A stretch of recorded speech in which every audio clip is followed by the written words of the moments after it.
ወንድሜ እህቴ በስጋህ የምታረገው በስጋሽ የምታረገው ነገር ማተር ያደርጋል። ስጋ ረክሶ መንፈስ ሊቀደስ አይችልም። እንዲያውም መንፈስ የሚረክሰው ነፍስ የምትረክሰው በምን በኩል ነው? በስጋ በኩል ነው። ለዚህ ነው ጴጥሮስ ምን ይላል? ነፍስን ከሚዋጋ ስጋዊ ምኞት ትርቁ ዘንድ እንግዶችና መጻተኞች እንደመሆናችሁ መክራችኋለሁ ይላል። ወገኖቼ ልንገራችሁ እባካችሁ ይህንን ሰውነት ለጌታ ስጡት። እናንተ ወጣቶች ይህን ልምላሜ ይህንን ዕድሜ ለርኩሰት ሳይሆን ለኃጢአት ሳይሆን ለክፋት ሳይሆን ለቅሚያ ለተንኮል ሳይሆን እባካችሁ ለባለቤቱ መልሱት።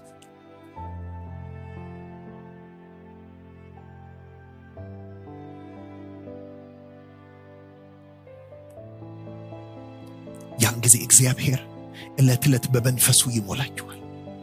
ለምን? ምን ብሎ ተስፋ ሰጥቷል? ስጋን በለበሰ ሁሉ ላይ ከመንፈሴ አፈሳለሁ ይላል።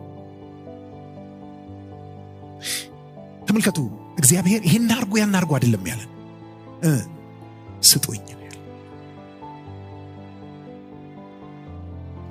ዛሬ ራሳችሁን ለእግዚአብሔር ትቀድሳላችሁን?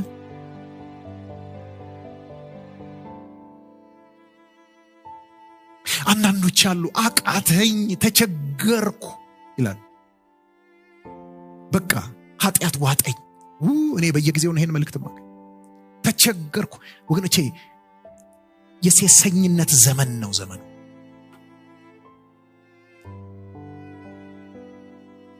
ተቸገርኩ በቃ በተለይ በሴክሹዋል ኢሞራሊቲ በወሲብ በፍትወት ምኞት በቃ ተቸገርኩ ይላሉ። ለምን እንደሚቸገሩ ልንገራችሁ። ምንም የሆነ ልዩ ኃይል መጥቶ አይደለም ያስቸገራቸው። ራሳቸው ትንሽዬ ትል ነበራቸው። ከዛ በላይ እየመገቡ እየቀለቡ አሳድገው አሁን አውሬ ሆኗል እና ዋጠኝ ምናምን ይላል። ወገኖች ልንገራችሁ፣ ዕለት ዕለት ምንድነው የምታየው? ምንድነው የምትሰማው? ምንድነው የምትሰሚው? በስልክ በኮምፒውተር በአይፓድሽ በምን ወይ ይገባችኋል? አባባሌ ምንድነው የምናየው? ምንድነው የምንሰማው? ቀለብ ማለት እሱ ነው። ወገኖች እግዚአብሔር ልንገራችሁ ኖርማል አድርጎ ነው የፈጠረን ሁላችን። አንዳንዱ የኔ የተለየ ነው፣ እኔ በጣም እንትን ሱፐር አይምሰል። የለም እግዚአብሔር የተለየ ሰው አልፈጠረም። ግን ቀለብ ወገኖቼ ስንቀልበው በውስጣችን ያለውን የኃጢአተኝነት ምኞት ምን ይሆናል መሰላችሁ? ያድግና አውሬ ይሆናል። ከዛ በኋላ ግን በፍጹም ሊሸነፍ የማይችል በቃ ተስፋ የሚያስቆርጥ ራሳችንን ለቀን እንድንነዳ በቃ እኔ እንደዚህ ነው የተፈጠርኩት ማለት ነው፣ እኔ በቃ እንደዚህ ነኝ ማለት ነው ምናምን ብለን እንድንል የሚያደርግ ነው። ኖ መፍትሄ አለ። ምን አርገህ ነው እንደዚህ አውሬ ያክለው? አብልቼ ሌሊት አልተኛም፣ ማታ ቁጭ ብዬ እያልኩ ነው ማለት ይገባችኋል ወገኖቼ? ኢንዱስትሪው በጣም ትርፋማ ስለሆነ በኢንተርኔት ውስጥ በወርልድ ዋይድ ዌብ ኔትወርክ ውስጥ ወገኖቼ ቢሊየንስ ኦፍ ኢሞራል ሆኖ ጸያፊ ሆኖ እግዚአብሔር የከበረ አድርጎ የፈጠረውን ቅዱስ ነገር የሚያረክሱ የሚያዋርዱ አላፋት ነገሮች አሉ። እኛ ቀለብተኞች ነን። ፖርኖግራፊ በዓለም ላይ በጣም ከሚታይባቸው ቦታዎች አንደኛው ህንድ ነው፣ ሁለተኛው ኢትዮጵያ ነው። ኮንሱመር አለ። ስለዚህ ዝም ብለን ያንን አፒታይት ምን ስናደርገው እንላለን? ስንመግብና አስቸገረኝ ዋጠኝ እንላለን። ልንገራችሁ ቀነቼ መፍትሄ አለ። መፍትሄው ምንድነው ካላችሁኝ፣ አብልታ አይደለ ያበጣው፣ አስረበው፣ ግደለው። አሜን።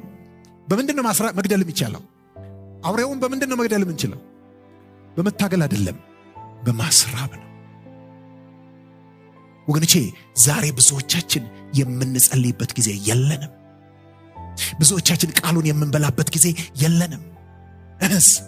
ነገር ግን የምናይበት ጊዜ አለ።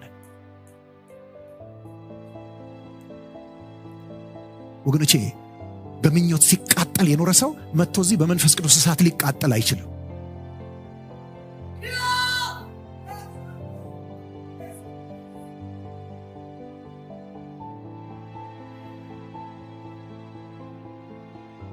ወገኖቼ ዛሬ ሰንሰለት ይበጠሳል። ዛሬ ቀንበር ይሰበራል። ዛሬ ቋጠሮ ይፈታል። ዛሬ አውሬው ይሞታል። መሞት ይጀምራል። ግን የሆነ ኃይል መጥቶ ሚካኤል መጥቶ ገብርኤል ምናምን ይወጋዋል ይገለዋል እያልኳቸው አይደለም። ኖ አንተ ነው የምትገለው። አንቺ ነሽ የምትገየው። በምን? ኧረ ስለ እግዚአብሔር ምን በማድረግ? አልመግብም፣ የሚውጠኝን አልመግብም በሉ እስቲ። ወገኖች አያስፈልገንም። ሶሻል ሚዲያው ብዙ አያስፈልገንም። ኒውስ በጣም ትንሽ ያስፈልገናል። በቀን ውስጥ ትንሽ ያስፈልገናል ማለት ማወቅ አለብን። what's going on in the world ማወቅ አለብን። ነገር ግን ወገኖቼ ሲታይ የሚውል ነገር አያስፈልገንም። ነገርየው አዲክቲቭ ነው፣ መርዝ ነው። አንዲት ስትነግረኝ ምን አለች?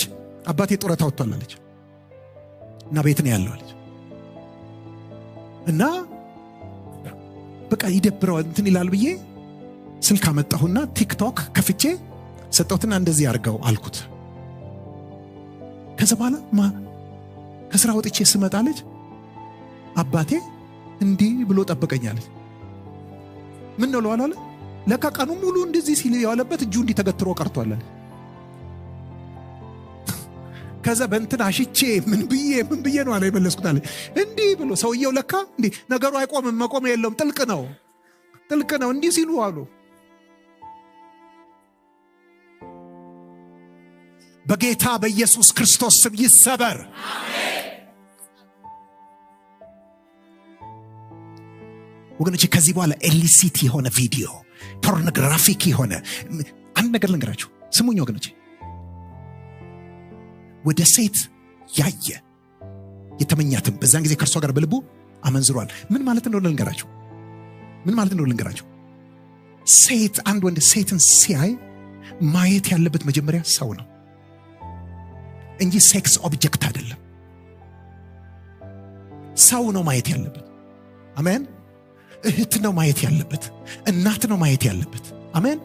ሴት ልጁን ነው ማየት ያለበት። ሴት ሰው ነው ማየት ያለበት። አሁን ግን ወገኖቼ የዘመናችን አባዜ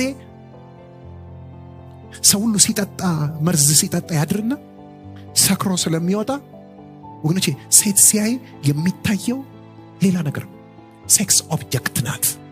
ወገኖቼ ይሄ የእግዚአብሔርን ፍጥረት የእግዚአብሔርን ሥራ የሚያቀል ነው።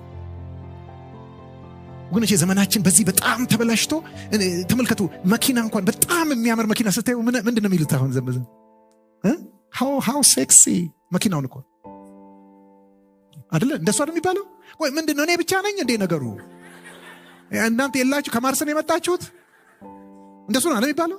የሆነ ነገር የሚያምር ነገር ስሊክ የሆነ በቃ እንትን የሆነ ምንድነው የሚባለው? wow this is sexy ይባላል። ምክንያቱም ሁሉ ነገር ሴክስ ነው።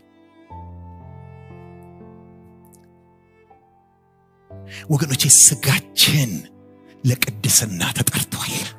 አሜን። ይቻላል። ከየትኛውም የርኩሰት የፍትወት የሴሰኝነት እስራት ውስጥ መውጣት ይቻላል። አሜን። አንተ ትችላለህ። አንቺ ትችያለሽ። አብልተህ ያሳደግከውን አውሬ አስርበህ ትገለዋለህ።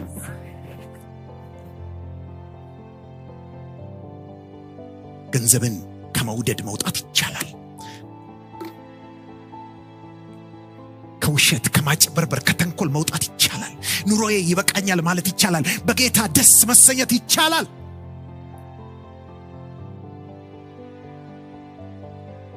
ስጋ በለበሰ ሁሉ ላይ ከመንፈሴ ወገኖቼ ድንጋይ ያለበሳችሁ እግዚአብሔር መንፈሱን በእናንተ ያፈሳል።